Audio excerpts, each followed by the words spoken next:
mistaken. We're talking about an individual that changed the face and the landscape of Asian Pacific America. Chris and I sort of grew up together. We weren't exactly children, but between 1969 and 73, during the birth of the Asian American movement, we found our voice. Mourners gathered and speeches were made across the land. What kind of life would generate that kind of love?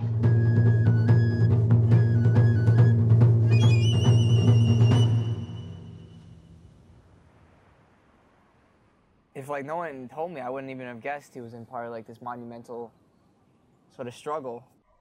I've heard he was arrested a couple of times, so when I first heard that, wow, that's awesome. Yes.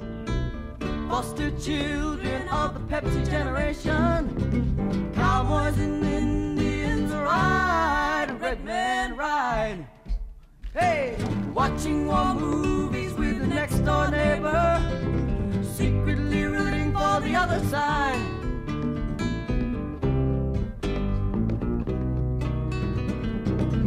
Sing a song for ourselves. What have we got to lose? Sing a song for ourselves.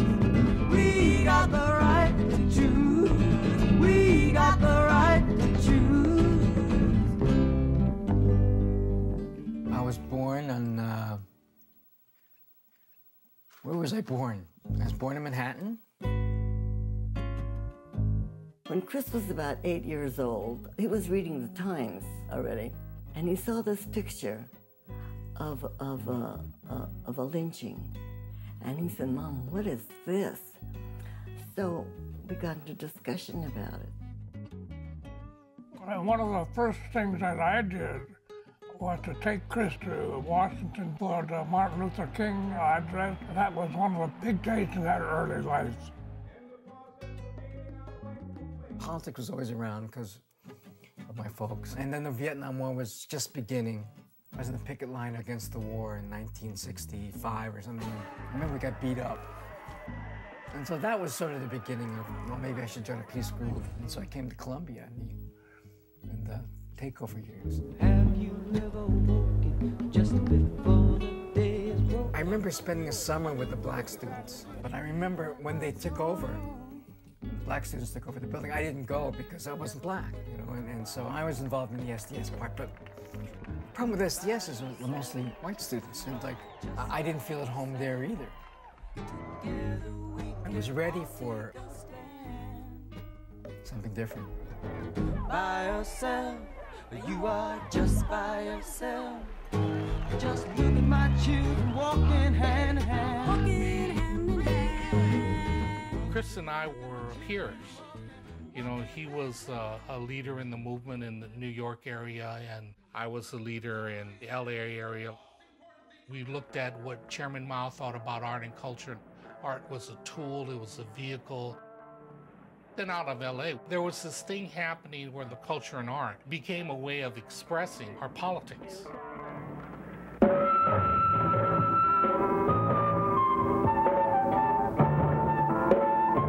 There was this energy coming out of Little Tokyo in those days. Chris, of course, he would come out a lot, and I think he felt a very close connection to those of us in LA. I have to say that I think my friendship with people in LA changed my life. Which is weird, because I hate LA. I mean, LA to me is like this horrible, ugly place. And yet, there was a wide variety of what people were doing culturally. When I first saw Tina Taiko, I went, this is me. I could relate to this. And even though I was like this kid from New York City who had never seen a taiko drum, suddenly I owned it. It was mine. I remember the first time I heard Jun Kuramoto play koto, it was like, whoa, this is something I could really be proud of. All of it was a revelation, because people were finding their voice.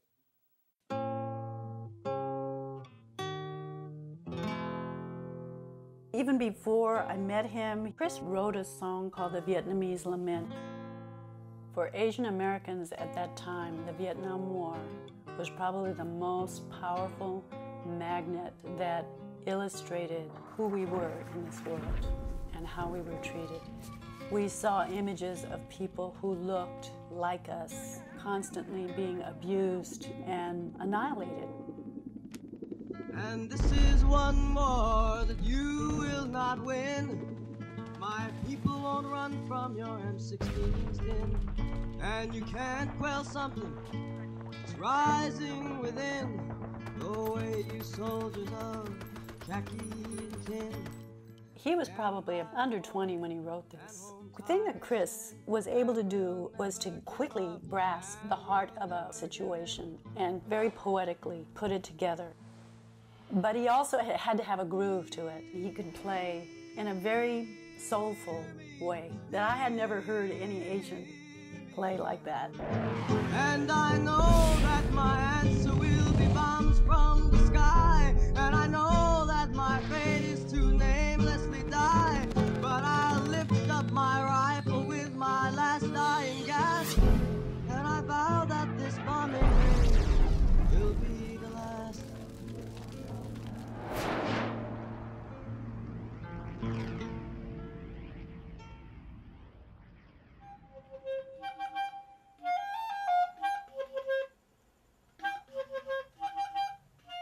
The reason I took up the clarinet was because Dad wanted me to take the saxophone, and he figured that the clarinet would be sort of a step in that direction.